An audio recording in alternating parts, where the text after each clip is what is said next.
Hello friends, welcome to our channel. ಎಲ್ಲರೂ ಹೇಗಿದ್ದೀರಾ? ನಾವು ಚೆನ್ನಾಗಿದ್ದೀವಿ. ಸೊ ಇದೆಲ್ಲ ಸ್ವಲ್ಪ ಹಳೆ ವಿಡಿಯೋಗಳೇ, ಅಂದರೆ ಲಾಸ್ಟ್ ವೀಕ್ ವಿಡಿಯೋ. ತುಂಬ ವಿಡಿಯೋಸ್ ಮಾಡ್ಕೊಬಿಟ್ಟಿದ್ದೆ, ಅದನ್ನೇ ಒನ್ ಬೈ ಒನ್ ಶೇರ್ ಮಾಡ್ಕೊಂಡು ಹೋಗ್ತಾ ಇದ್ದೀನಿ. ಇದೊಂದು ರ್ಯಾಂಡಮ್ ವ್ಲಾಗು. ಸೊ ಸಿಟಿ ಕಡೆ ಹೋಗಿದ್ವಿ, ಅಂದರೆ ಸ್ವಲ್ಪ ತನಗೇನೋ ಬೇಕಿತ್ತು ಅಂತ ಹೇಳ್ಬಿಟ್ಟು ತರೋಕ್ಕೆ ಅಂತ ಹೋಗಿದ್ವಿ. ಅದು ತೊಗೊಂಡು ಸೀದೆ ಈಗ ಅಮ್ಮನ ಮನೆ ಕಡೆ ಹೊರಟ್ವಿ. ಅಮ್ಮನ ಮನೆಗೆ ಹೋಗಿ ಅಲ್ಲಿ ಸ್ವಲ್ಪ ತರಕಾರಿ ಇಸ್ಕೊಂಡು ಬರೋಣ ಅಂತ ಹೋಗಿದ್ವಿ. ಯಾವ ಇವ ಆಂಟಿಗ ಬಿಟ್ಟಿದ್ದಾವ? ಇನ್ನೊಂದು ಸಲ ಕೊಡು ನನಗೆ. ಒಂದು ಎರಡು ಹಾಕು, ಮುಳುಗಾಯ ಜಾಸ್ತಿ ಹಾಕ್ಬೇಡಿ.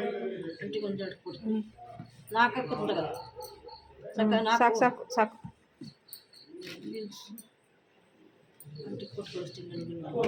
ಆಂಟಿಗೆ ಕೊಟ್ಟು ಕಳಿಸು, ನಂಗೆ ಇನ್ನೊಂದು ದಿನ ಹೋಗ್ಬಾರ್ದು.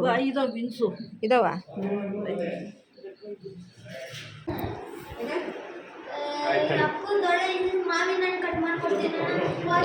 ಏನು?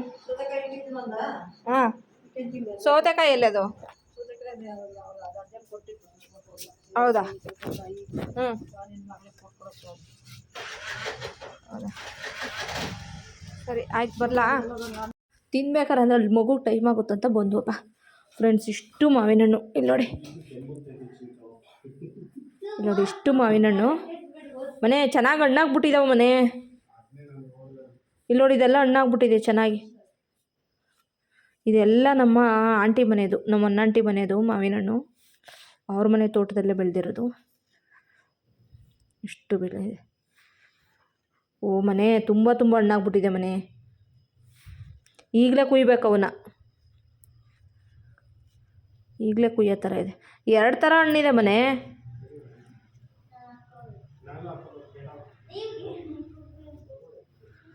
ನಮ್ಮ ಬಸವರಾಜಲ್ಲಿ ಸಿಕ್ಬಿಟ್ಟು ನನಗೆ ಕೊಟ್ಟ ಇಷ್ಟು ಮಾವಿನ ಹಣ್ಣು. ಇನ್ನು ಅಮ್ಮನ ಮನೆಗೆ ಹೋಗಿ ಒಂದಿಷ್ಟು ತರಕಾರಿಗಳ್ನ ಇಸ್ಕೊಂಡು ಬಂದ್ವಿ. ಟೌನಿಗೆ ಹೋಗಿದ್ವಿ. ಟೌನಲ್ಲಿ ಒಂಚೂರು ಕೆಲಸ ಇತ್ತಂತೇಳಿ ಅದು ಕೆಲಸ ಮುಗಿಸ್ಕೊಂಡು ಹಂಗೇ ಇಂದಿಷ್ಟು ತರಕಾರಿಗಳನ್ನ ತೊಗೊಂಡು ಬಂದ್ವಿ. ಬೀನ್ಸು ನೋಡಿ, ಈ ಥರ ಸುಲಿಯಕಾಯಿ ಮತ್ತು ಹೀರೆಕಾಯಿ ನಮ್ಮಮ್ಮ ಕೆಲ್ಸಕ್ಕೆ ಹೋಗ್ತಿದ್ರಲ್ಲ, ಅವ್ರ ಮನೇಲೇ ಕೊಟ್ಟಿರೋವು. ಇವೆಲ್ಲ ಕುಯ್ಯಕ್ಕೆ ಹೋಗಿದ್ರು ನಮ್ಮಮ್ಮ, ತರಕಾರಿ ಕುಯ್ಯಕ್ಕೆ ಹೋಗ್ತಾರೆ, ಅಲ್ಲಿ ಕೊಟ್ಟಿರೋದು ನೋಡಿ. ತರಕಾರಿನೇ ಕೊಂಡಿಲ್ಲ ನಾನು ಮನೆ, ತರಕಾರಿನೇ ಕೊಂಡಿಲ್ಲ. ಟೊಮಟೊ, ಈರುಳ್ಳಿ, ಬೆಳ್ಳುಳ್ಳಿ ಬಿಟ್ಟರೆ ಬಂದಿದ್ದರಿಂದ ಬರೀ ಇವೇ ತರಕಾರಿ ಆಗ್ತಿದ್ದಾವೆ. ಬದನೆಕಾಯಿ, ಹೀರೆಕಾಯಿ, ಬೀನ್ಸು ಅಂದ್ಕೊಂಡು. ಅವತ್ತೊಂದು ಸ್ವಲ್ಪ ಆಲೂಗಡ್ಡೆ ಎಲ್ಲ ತಂದಿರೋದಷ್ಟೇ ಅಲ್ಲ, ಕ್ಯಾರೆಟು. ಆಲೂಗಡ್ಡೆ, ಕ್ಯಾರೆಟ್ ಎಲ್ಲ ತಂದಿರೋದು. ಮನೆ ಇವಿಷ್ಟು ಹಣ್ಣಾಗ್ಬಿಟ್ಟವೆ. ಇಲ್ಲಿ ನೋಡಿಲಿ, ನೀನು ತಿನ್ನಲ್ವಾ? ಇಲ್ಲಿ ನೋಡಿಲಿ, ಫುಲ್ ಹಣ್ಣಾಗ್ಬಿಟ್ಟೈತಿದ್ದು.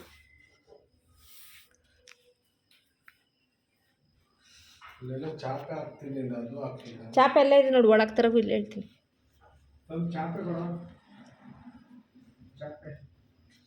ನೋಡಿ, ಮಾವಿನ ಹಣ್ಣು ಕಟ್ ಮಾಡ್ಕೊ ಬರ್ತೀನಿ ಇವನ್ನ.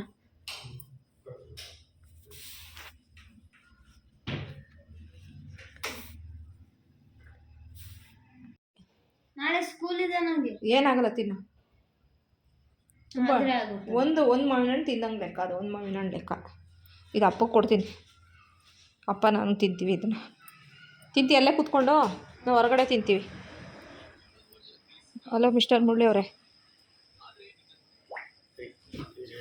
ನಿನ್ನೆ ಹಿಡ್ದಿಲ್ಲ ಬಿಡು ಅಂತ. ಕಬಾಬ್ ಸ್ಮೆಲ್ಲು ಟೆಂಪ್ಟ್ ಮಾಡ್ತಾಯಿದ್ಯಾ ಜರ್ಗು?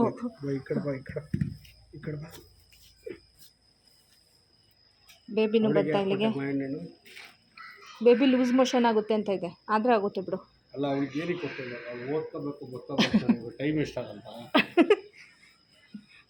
ಟೈಮ್ ಆಗುತ್ತೆ ಅಂತ ಓಡಿಸ್ಕೊಂಡು ಕರ್ಕೊಬಂದು ನಮ್ಮಮ್ಮ ಮನೆಯಿಂದ. ತಾಮನೆ ಇಲ್ಲ, ಏನಿಲ್ಲ, ಚೆನ್ನಾಗಿದೆ. ನಿಮ್ಮನೆದಲ್ವಾ, ಅದಕ್ಕೆ ಚೆನ್ನಾಗಿರ್ತೀಯ. ಅದೇ ಅಲ್ಲಿ ಬೀದಿಯಲ್ಲಿ ತಂದಿದ್ರೆ ಹಿಂಗಾಗಿದ್ರೆ ನೋಡು, ಅಲ್ಲಿ ಹತ್ರ ನೋಡು ಅಂತಿರಲ್ಲ. ನಮ್ಮ ಮನೆದೆಲ್ಲ ಚೆನ್ನಾಗಿರುತ್ತೆ ಅಲ್ಲ ಚಿನಿ?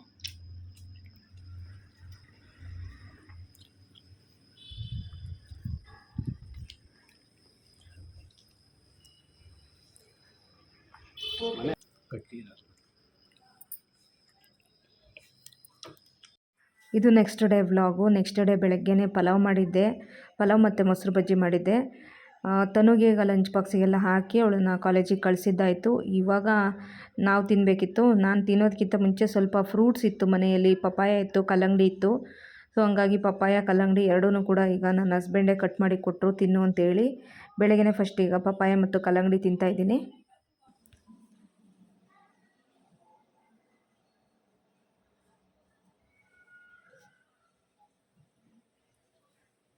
ನೀನು ತಿನ್ನಲ್ಲ ಫ್ರೂಟ್ಸ್? ಇಷ್ಟು ನಾನೇ ತಿನ್ನಲಾ? ತಿನ್ನು. ನಿಂಗೆ ಬೇಡ, ತಿನ್ನು, ಹೊಟ್ಟೆ ತುಂಬ. ಬಾ ನೀನು ತಿಂದ್ಬಿಟ್ಟು ಹೋಗು. ಬೇಡ.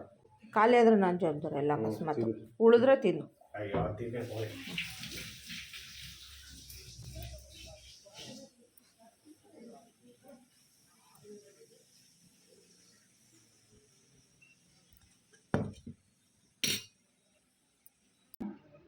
ಕಲ್ಲಂಗಡಿ ಹಣ್ಣು ಕಟ್ ಮಾಡ್ತಿದ್ರಿ ತಂದು ಎಷ್ಟು ದಿವಸ ಆಯಿತು. ಕಟ್ ಮಾಡ್ಕೊಂಡು ತಿನ್ನೋಕ್ಕೂ ಕಷ್ಟನಾ ನಿಮಗೆ?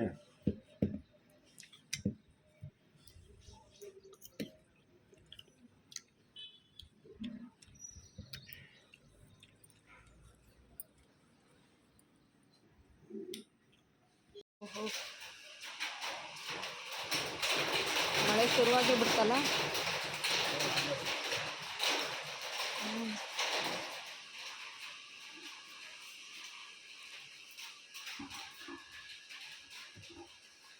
ಆ ಕಡೆ ತಿರ್ಸ್ ಮನೆ. ಇಲ್ಲಿ ನೋಡಿ ಕೆಳಗೆ ಫುಲ್ಲು ಡೌನಿಗೆ ಬಂದಿದ್ದು ಛತ್ರಿ.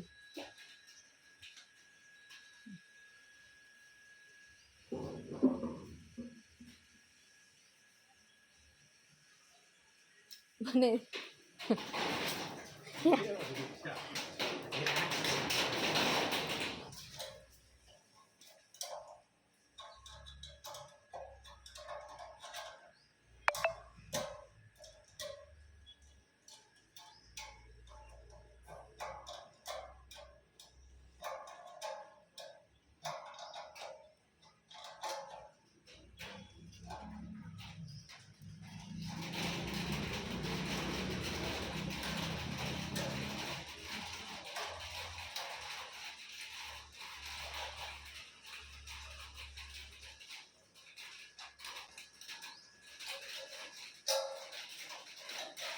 ಏನು ಚೆನ್ನಾಗಿ ಮನೆ. ಬುಧವಾರ ದಿನ ಮಳೆ ಬರಲೇಬೇಕಲ್ಲ, ಯಾಕೆ ಅಂತ ನಾನು ನೋಡ್ತೀನಿ. ಯಾವಾಗಲೂ ಸಂತೆ ದಿವಸನೇ ಮಳೆ ಬರುತ್ತಲ್ಲ. ಆ ಕಡೆ ತಿರ್ಸ್ ಮನೆ.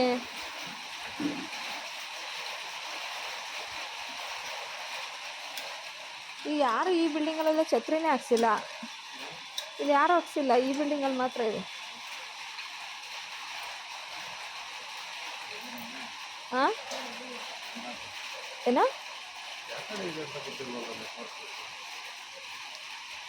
ತಿರುಗಿಸ್ ನೋಡು ಗೊತ್ತಾಗುತ್ತೆ.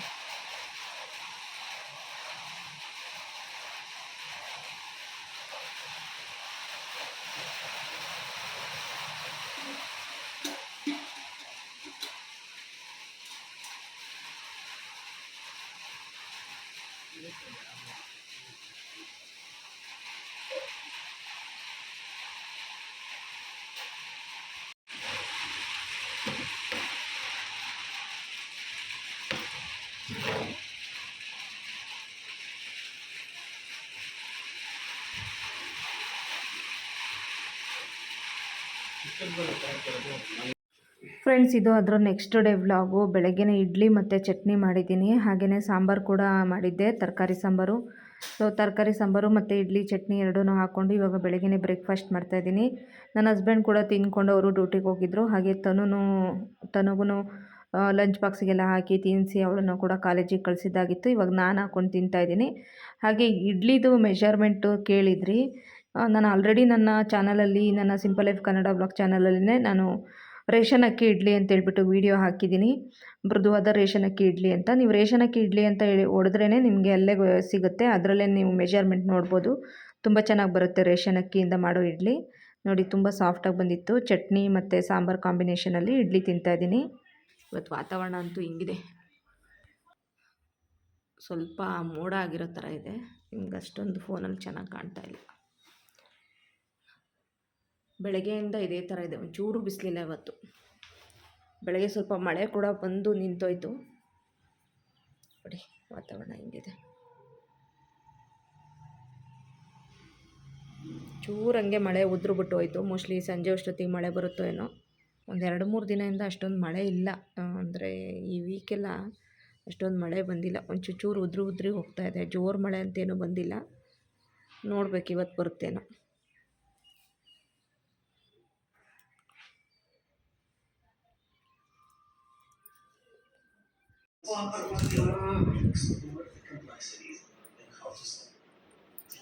ತನು ಬಾ ಪಕೋಡ ತಿನ್ನು. ಎಂಥದ್ದು ಮನೆ ಇದು? ಈರುಳ್ಳಿದ?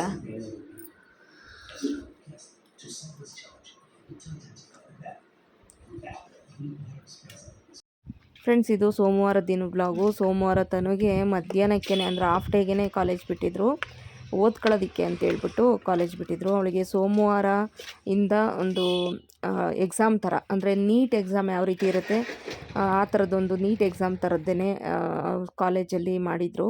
ಸೋಮವಾರ ಮತ್ತು ಮಂಗಳವಾರ 2 ದಿನ ಇತ್ತು. ಸೋಮವಾರ ಎಕ್ಸಾಮ್ ಮುಗಿಸ್ಕೊಂಡು 1 ಗಂಟೆಗೆ ಮನೆಗೆ ಬಂದಳು. ಇನ್ನು ಮಂಗಳವಾರಕ್ಕೆ ಓದ್ಕೊಳ್ಳೋದಕ್ಕೋಸ್ಕರ ಬೇಗನೆ ಕಳಿಸಿದ್ರು. ಇದೇನಕ್ಕೆ ಮಾಡಿದರು ಅಂತೇಳಿದರೆ, ಅವರು ಕ್ಲಾಸಸ್ ಇನ್ನು ಸೆಗ್ರಿಗೇಷನ್ ಆಗಿರಲಿಲ್ಲ. ಅಂದರೆ ತನುಗೆ ಈಗ ಪ್ರೆಸೆಂಟು N1 ಇದ್ಲು. N1 ಇರೋದು ಅಂದರೆ ಅಲ್ಲೆಲ್ಲ ಟಾಪರ್ಸ್ ಬ್ಯಾಚ್ ಏನಿದ್ದಾರೆ, ಟಾಪರ್ಸ್ ಯಾರಿದ್ದಾರೆ ಅದು ಅವ್ರನ್ನೆಲ್ಲ N1 ಹಾಕಿದ್ದಾರೆ. ಅದು ಇನ್ನೂ ಕೂಡ ಬೇರೆ ಬೇರೆ ಕ್ಲಾಸಲ್ಲೂ ಕೂಡ ಟಾಪರ್ಸ್ ಇದ್ದಾರಲ್ಲ, ಇಲ್ಲಿ ಏನು ಪ್ರೂವ್ ಮಾಡ್ಕೊಂಡವ್ರು ಈ ನೀಟಲ್ಲಿ ಪ್ರೂವ್ ಮಾಡ್ಕೊಳ್ಳೋವ್ರಿಗೆ ಮತ್ತು N1 ಕಂಟಿನ್ಯೂ ಹಾಕ್ಕೊಂಡು ಹೋಗ್ತಾರೆ. N1ಗೆ ಮತ್ತು ಕೆಲವು ಮಕ್ಳುಗಳೆಲ್ಲ ಬರ್ತಾರೆ ಪ್ರೂವ್ ಮಾಡ್ಕೊಂಡಂಥವ್ರು. ಪ್ರೂವ್ ಯಾರು ಮಾಡ್ಕೊಳ್ಳಲ್ಲ ಅವರಿಗೆ ಬೇರೆ ಬೇರೆ ಸೆಕ್ಷನ್ಗೆ ಹಾಕ್ತಾರೆ.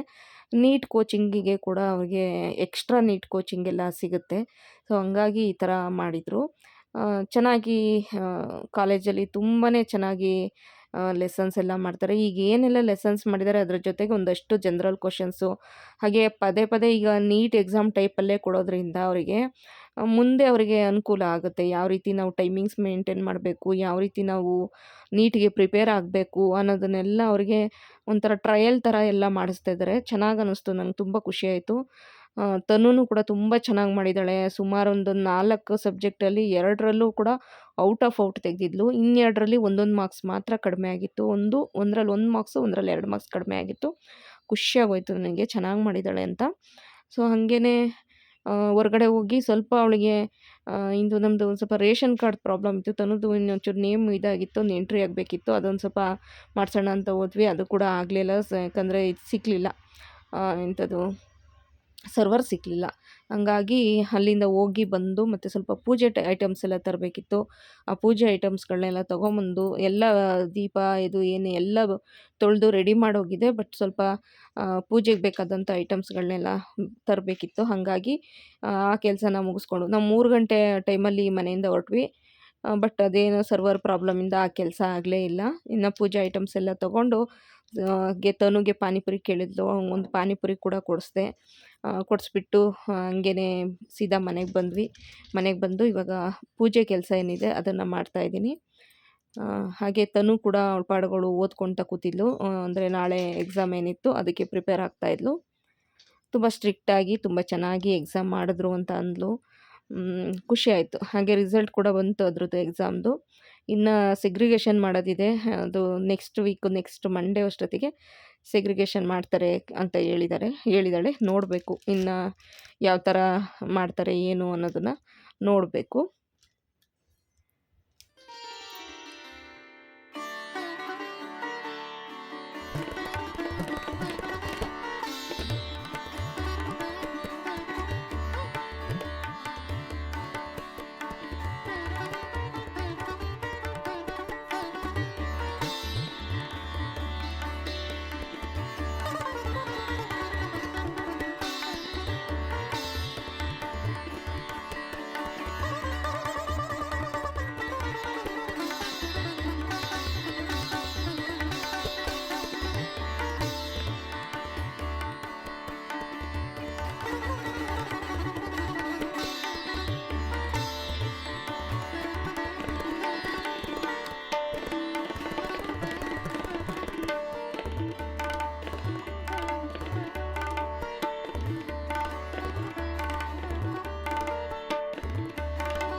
ಪೂಜೆ ಮಾಡ್ತಾಯಿದ್ದೆ ಅಷ್ಟರಲ್ಲಿ ನಮ್ಮಮ್ಮನೂ ಮನೆಗೆ ಬಂದರು. ನಮ್ಮಮ್ಮ ಸ್ವಲ್ಪ ರಾಗಿ ತೊಗೊಂಡು ಕೊಟ್ಟಿದ್ದೆ ನಮ್ಮಮ್ಮಂಗೆ. ಅಂದರೆ ರೇಷನಿಂದ ನಮಗೆ ಲಾಸ್ಟ್ ಮಂತು ರಾಗಿ ಸಿಕ್ಕಿತ್ತು, ಒಂದು 12 kg. ಆ ರಾಗಿನ ನಮ್ಮಮ್ಮನಿಗೆ ಕೊಟ್ಟು ಕಳಿಸಿದ್ದೆ. ನಮ್ಮಮ್ಮ ಅದ್ರ ನೀಟಾಗೆಲ್ಲ ಕೇರಿ ಕ್ಲೀನ್ ಮಾಡಿಕೊಡ್ತಾರಂತೇಳಿ ನಮ್ಮಮ್ಮ ತಂದುಕೊಡು ಇಲ್ಲೇನೆ, ನಾನೇ ಕ್ಲೀನ್ ಮಾಡಿಕೊಡ್ತೀನಿ ಅಂತಂದಿದ್ರು. ಹಾಗಾಗಿ ಕ್ಲೀನ್ ಮಾಡಿ ಮತ್ತೆ ಇವಾಗ ಮನೆಯಿಂದ ತೊಗೊಂಬಂದು ಇಲ್ಲಿ ಮಿಷಿನ್ಗೆ ಕೊಟ್ಟಿದ್ರು. ಮಿಷಿನ್ಗೆ ಕೊಟ್ಟು ಕ್ಲೀನ್ ಮಾಡಿಸಿ ಹಿಟ್ಟು ಹಾಕಿಸ್ಕೊಂಡು ಮನೆಗೆ ಬಂದರು. ಸ್ವಲ್ಪ ಸೊಪ್ಪು ಅದು ಇದು ಇಟ್ಕೊಂಡು ಮನೆಗೆ ಬಂದರು. ಬಂದುಬಿಟ್ಟು ಇವಾಗ ಅಲ್ಲೇ ಕಾಟ್ ಮೇಲೆ ಕೂತ್ಕೊಂಡು ಹೊರಗಡೆ ಸೊಪ್ಪೆಲ್ಲ ಸೋಸ್ತಾಯಿದ್ರು. ಅಷ್ಟೊತ್ತಿಗೆ ನಂದು ಕೂಡ ಪೂಜೆ ಎಲ್ಲ ಕಂಪ್ಲೀಟ್ ಆಗೋಯಿತು.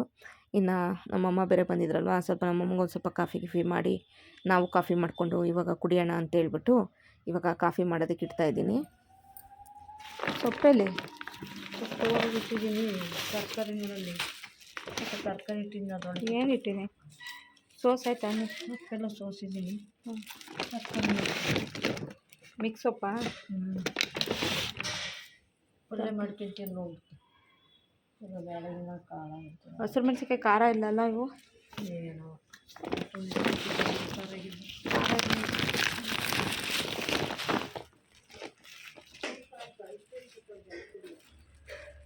ಬಾ. ಹಾಂ ಏನ ಇಲ್ಲ ಅಮ್ಮ, ಈ ವಿಳೆದೆಲೆ ಬೇಕಾರೆ ಲಕ್ಷ್ಮಕ್ಕೂ ತಂದೋಗ್ತೀನಿ ತಂದು. ಡಬ್ಬ ಕೊಡಲಿ ಇರೋ ಆಮೇಲೆ ಒಂದು ರಾತ್ರಿಗೆ. ಮನುಷ್ಯನಿಗೆ ವಯಸ್ಸಾಗ್ತಾ ಆಗ್ತಾ ಸ್ವಲ್ಪ ಮಾತು ಕೇಳಲ್ಲ ಅಂತ ನನಗನ್ಸುತ್ತೆ. ಚಿಕ್ಕ ಮಕ್ಳ ಥರ ಬುದ್ಧಿ ಬರುತ್ತೆ ಅನಿಸುತ್ತೆ. ನಮ್ಮ ಅಮ್ಮನಿಗೂ ಸಮ್ಟೈಮ್ಸ್ ನಂಗೆ ಹಂಗೆ ಅನಿಸ್ಬಿಡುತ್ತೆ. ಎಷ್ಟು ಹೇಳಿದ್ರೂ ಕೇಳಲ್ಲ ಮಾತನ್ನು. ಕೆಲ್ಸಕ್ಕೆ ಹೋಗ್ಬೇಡ ಅಂದ್ರೆ ಹೋಗ್ತಾರೆ, ಮತ್ತು ನರಳಾಡ್ಕೊಂಡು ಕೊರ್ಗಾಡ್ಕೊಂಡು ಓಡಾಡ್ಕೊಂಡಿರ್ತಾರೆ. ಕೆಲ್ಸಕ್ಕೆ ಹೋಗ್ಬೇಡ ಕಣಮ್ಮ ಅಂದ್ರೂ ಕೇಳಲ್ಲ. ತುಂಬ ನಮಗೀಗ ಅವಸರವಾಗಿ ನಮ್ಮಮ್ಮ ಕೆಲ್ಸಕ್ಕೆ ಹೋಗಲೇಬೇಕು ಅನ್ನೋದು ಏನೂ ಇಲ್ಲ. ಆರಾಮಾಗಿ ನಮ್ಮಮ್ಮ ಮನೆಯಲ್ಲೇ ಇರ್ಬೋದು. ಬಟ್ ನಮ್ಮಮ್ಮನಿಗೆ ಸುಮ್ಮನೆ ಇರೋಕ್ಕೆ ಆಗೋದಿಲ್ಲ. ಸುಮ್ಮನೆ ಇದ್ದರೆ ನಂಗೆ ಹುಷಾರಿಲ್ದಂಗೆ ಆಗುತ್ತೆ. ನಾನು ಏನಾದ್ರು ಕೆಲ್ಸಕ್ಕೆ ಹೋಗಬೇಕು, ಸ್ವಲ್ಪ ಓಡಾಡ್ತಿದ್ರೆ ನನಗೂ ಸ್ವಲ್ಪ ಆರಾಮ ಅನಿಸುತ್ತೆ ಅಂತೆಲ್ಲ ಹೇಳ್ತಾರೆ. ನನಗಂತೂ ಸಿಟ್ಟತ್ತಿ ಒಂದೊಂದು ಸತಿ. ಸುಮ್ಮನೆ ಬರೀ ನಮ್ಮನೆಗೆ ಅಲ್ಲಿ ಇಲ್ಲಿ ಸುಮ್ಮನೆ ಹಂಗೆ ಓಡಾಡ್ಕೊಂಡಿದ್ಬಿಡು, ಏನು ಕೆಲ್ಸಕ್ಕೆ ಹೋಗ್ತೀಯ ಅಂದ್ರೂ ಕೇಳಲ್ಲ. ನರಳಾಡ್ಕೊಂಡು ಕೂತ್ಕೊಂಡಿರ್ತಾರೆ. ಒಂದೊಂದು ಸತಿ ಬೇಜಾರಾಗ್ಬಿಡುತ್ತೆ. ಮನುಷ್ಯನಿಗೆ ಸ್ವಲ್ಪ ಮಾನಸಿಕ ನೆಮ್ಮದಿ ಕೂಡ ಮುಖ್ಯ ಆಗುತ್ತೆ. ವಯಸ್ಸಾದ ಮೇಲೆ ನೋಡ್ಕೊಳ್ಳೋದಕ್ಕೆ ಒಬ್ಬರು ಬೇಕಾಗುತ್ತೆ. ಬಟ್ ನಮ್ಮಮ್ಮ ಈ ವಯಸ್ಸಲ್ಲೂ ಅವರಿಗೆ ಅವರು ಮಾಡ್ಕೊಂಡು ತಿನ್ನೋ ಅಡುಗೆನೇ, ಹಾಗೆಯೇ ಅವರು ಇಂಡಿಪೆಂಡೆಂಟಾಗಿ ಇರೋದಕ್ಕೇ ಇಷ್ಟಪಡ್ತಾರೆ. ತುಂಬ ಜನ ಅಂತ ಕಮೆಂಟ್ಸಲ್ಲಿ ಮೆನ್ಷನ್ ಮಾಡ್ತಿರ್ತೀರ, ನಿಮ್ಮಮ್ಮ ನಿಮ್ಮ ಜೊತೆನೇ ಇಟ್ಕೋಬೋದು ಅಥವಾ ನೀವೇ ನಿಮ್ಮಮ್ಮನ ಜೊತೆ ಇರ್ಬೋದು ಅಂತೀರ. ನಮ್ಮಮ್ಮನ ಮೈಂಡ್ಸೆಟ್ ಈ ರೀತಿ. ಹಾಗಾಗಿ ನಮ್ಮಮ್ಮನಿಗೆ ಎಲ್ಲಿ ಖುಷಿ ಸಿಗುತ್ತೆ, ಹೇಗಿರೋದಕ್ಕೆ ಖುಷಿ ಸಿಗುತ್ತೆ ಹಾಗೇ ಇರೋದಕ್ಕೆ ನಾನು ಬಿಟ್ಬಿಟ್ಟಿದ್ದೀನಿ ಅಷ್ಟೇ. ಹಾಗೆಯೇ ಬೆಂಗಳೂರಿಗೆ ಬಂದ್ರೂ ಹಂಗೆ ಮಾಡೋರು. ಒಂದು ದಿವಸ ಮಾತ್ರ ನಮ್ಮ ಮನೇಲಿದ್ದರೆ ಹೆಚ್ಚು, ನೆಕ್ಸ್ಟ್ ದಿನಕ್ಕೇ ವಾಪಸ್ ಬಂದುಬಿಡೋರು. ಸೊ ಆ ರೀತಿ ಮಾಡೋರು. ಇಲ್ಲೂ ಹಂಗೆ ಮಾಡ್ತಾರೆ. ಒಂದಿನ ಉಳ್ಕೊಳಮ್ಮ, ಇಲ್ಲೇ ಮಲ್ಕೊಳಮ್ಮ ಅಂತಂದರೆ ಇಲ್ಲ ನಾನು ಅಲ್ಲೇ ಮಲ್ಕೊತೀನಿ, ನಂಗೆ ಅಲ್ಲೇ ಮಲ್ಕೊಂಡ್ರೆ ನಿದ್ದೆ ಬರುತ್ತೆ, ಬೇರೆ ಜಾಗ ಬದಲಾವಣೆ ಆದರೆ ನಿದ್ದೆ ಬರಲ್ಲ ಅಂತಾರೆ. ಸೊ ಹಂಗಾಗಿ ಈ ಥರನೇ ನಡ್ಕೊಂಡು ಹೋಗ್ತಾಯಿದೆ. ಇವಾಗ ಕಾಫಿ ಕೂಡ ರೆಡಿ ಆಯಿತು. ಇನ್ನು ಕಾಫಿ ಕುಡ್ಕೊಂಡು ನಮ್ಮಮ್ಮ ಹೊರಡ್ತೀನಿ ನಾನು ಅಂತಾಯಿದ್ರು. ಸರಿ ಅಂತೇಳ್ಬಿಟ್ಟು ನಮ್ಮಮ್ಮಂಗೆ ಈಗ ಕಾಫಿ ಕೊಡ್ತಾಯಿದ್ದೀನಿ. ಹಾಗೆ ನಮ್ಮಮ್ಮನಿಗೆ ಬೆಲ್ಲದಲ್ಲಿ ಸಪ್ರೇಟಾಗಿ ಕಾಫಿ ಮಾಡಿಕೊಡ್ತೀನಿ, ಕಡಿಮೆ ಬೆಲ್ಲ ಹಾಕ್ಬಿಟ್ಟು. ಇನ್ನು ನಾವೆಲ್ಲ ಮಾಮೂಲಿಯಾಗಿ ಕಾಫಿ ಮಾಡಿಕೊಂಡು ಕುಡಿತೀವಿ. ಇಮೇಜ್ ಲೆವೆಲಿಗೆ ಹೋಗ್ಬೇಕಾದ್ರೆ ಕಾಫಿ ಕುಡಿದು ವೇಸ್ಟ್ ಆಗುತ್ತೆ ಅಂತ ಹೇಳಿ ಬಿಸಿ ಬಿಸಿ ಇದ್ದ ಒಳಗೆ ಕರೆಕ್ಟಾಗಿ 6 ಗಂಟೆ ಒಳಗೆ ಹೋಗ್ಬೇಕಂತಲ್ಲ, ನೀರು ಹಾಕೊಂಡು ಕುಡಿದು ಹೋಗ್ಬಿಡ್ತಾರೆ. ಯಾಕೆ ವೇಸ್ಟ್ ಮಾಡ್ಬೇಕಂತ ಎಲ್ಲರೂ ನೀರು ಹಾಕೊಂಡು ಕುಡಿದು ಹೋಗ್ಬಿಡೋರು. ನಮ್ಮ ಪಾನಿ ಕಾಫಿ ನಾವು ಬೇರೆಯವ್ರಿಗೆ ಬಿಟ್ಟು ಹೋಗ್ಬೇಕು ಹಂಗೆ ಅಂತ. ಅದು ಕೆಲ್ಸಕ್ಕೆ ಹೋಗ್ತಾರೆ ಇಮೇಜ್ ಲೆವೆಲಿಗೆ. ಎಲ್ಲರೂ ನೀರು ಹಾಕದೆ ಕುಡಿದು ಹೋಗ್ಬಿಡೋರು, ಸುಡ್ತಾರಲ್ಲ ಫುಲ್ಲು ಬಿಸಿನಲ್ಲಿ.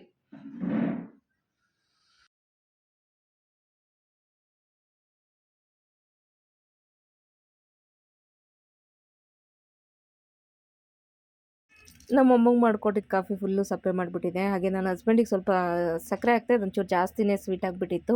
ಸೊ ಹಂಗಾಗಿ ಬಿಸಿ ಬೇರೆ ಐತೆ ಅನ್ನೋ ಹೊತ್ತಿಗೆ ಒಂದು ಸ್ವಲ್ಪ ನೀರು ಹಾಕ್ಕೊಂಡು ಕುಡಿ ಅಂತಂದೆ. ನನ್ನ ಹಸ್ಬೆಂಡ್ ನೀರು ಹಾಕ್ಕೊಂಡು ಕುಡಿತಾರ ಕಾಫಿಗೆ ಅಂತಂದರು. ಸೊ ಆವಾಗ ನಾನು ಮುಂಚೆ ಒಂದು ಕಡೆ ಕೆಲ್ಸಕ್ಕೆ ಹೋಗ್ತಾ ಇದ್ದೆ, ಇಮೇಜ್ ಲೇಬಲ್ ಅಂತೇಳ್ಬಿಟ್ಟು.